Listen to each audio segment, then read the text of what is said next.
Hello and welcome to this first module on the characteristics of oil and gas.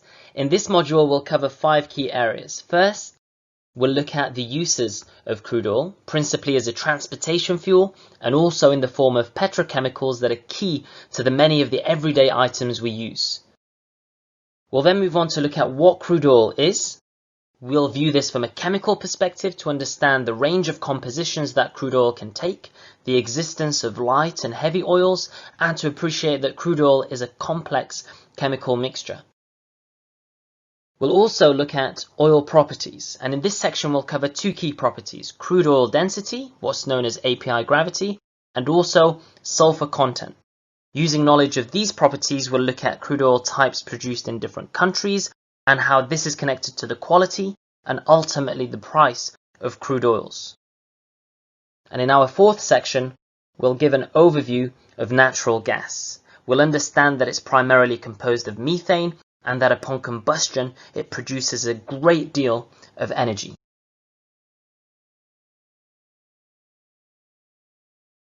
Now, crude oil is also known as black gold.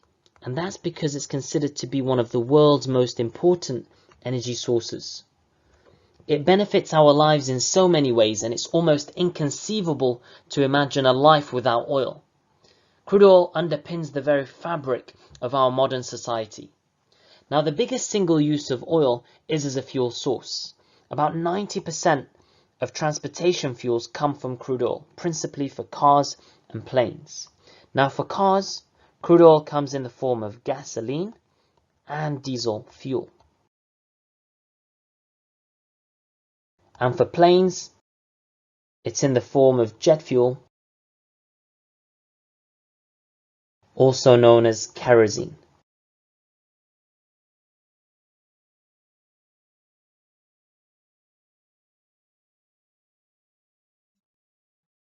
Crude oil comes in many forms and it has a multitude of other uses. This is that remaining 10%. Now, the majority of electronics have petroleum-based components in them. For example, if we take the mobile phone or cell phone, we find that about 40% of all the components that make up the cell phone are in fact derived from petrochemicals. Also, if you look at the list of ingredients on a cleaning product or a detergent, you'll find that many of these substances are oil-based. For example, glycerine is commonly found in laundry and dish detergents. Now, crude oil also has its uses in the form of plastics, and about 5% of worldwide oil production is used to make plastics. And this can be in the form of polystyrene, polypropylene, polyester, PVC or polyvinyl chloride, and polyurethane foam, which is used in chairs and sofas. In fact, a single sofa contains about 60 liters of oil. Also, many of today's medications are derived from benzene, and benzene is in turn derived from petroleum. Almost all over-the-counter pain medication, such as paracetamol and aspirin, are based on this petrochemical. Oil also finds use in many of our toiletries. For example, propylene glycol